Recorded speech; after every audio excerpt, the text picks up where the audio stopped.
Good morning, everybody. Mike Vacchi, Princetontrader.com, here with your Thursday morning market webcast. Okay, daily chart, and you can see, potentially your sixth red session. You can see the 9-day, the 20-day, daily mid-band, the 50 and the 100 from back on the 12th. They've all sealed off or are trying to seal off as resistance. We continue to make lower daily lows. If the bears are going to persist, they're going to have to break the 86.25 low from yesterday. And once that happens, you start to see areas like 26.50 very easily, and you start to think, does this low need a test? I've been saying for the last couple days on here, for the last couple weeks in the room, I think it does. Yesterday was a very tradable day.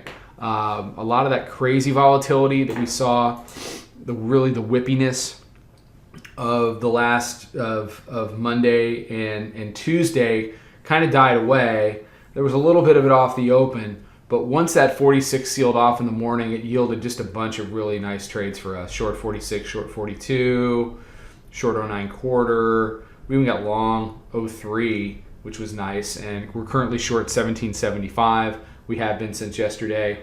It was a retest of VWAP right around 1718, and we've taken a bunch of profit on that. We still have a runner on that, and I let it work overnight, so we're up about 20 handles on the runner, and I'm just, at this point, I'm content to let it work.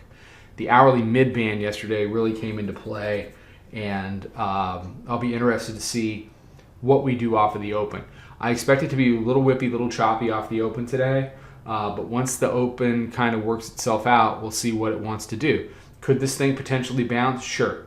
And what I would say on the daily chart here before I pop you over to the hourly is the bears are not, the bears cannot be done. This right here is not good enough. This is a higher low. And you don't want to start to get into that stuff. So they need to continue to progress. They need to continue to break the prior day's lows. I really haven't seen anything in the last few days in the mini that would constitute any kind of disorder or panic or get me the hell out or full-blown risk off or anything like that. I don't know if that's coming. I don't know if it isn't. I don't really care.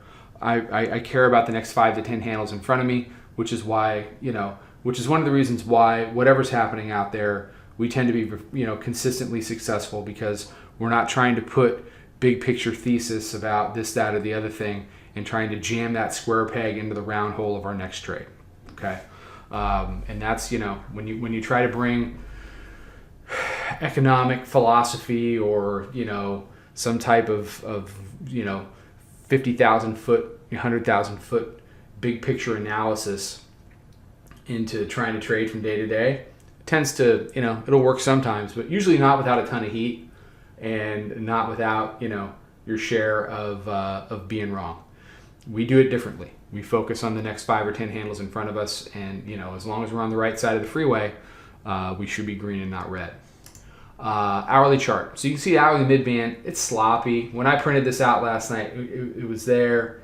Now, we're on either side of it, which isn't surprising. The bands, I wouldn't say they're tight. They're whatever. They're just, this is what happens when you make lower highs and lower lows. So they need to break that low. You can see the weekly pivot since the break on Monday has never even been able to remotely get involved. You had the 200-day test here. Monthly pivot went resistance yesterday here. And if the daily pivot seals off, it's an opportunity to get down into that 73 area and see what that looks like. All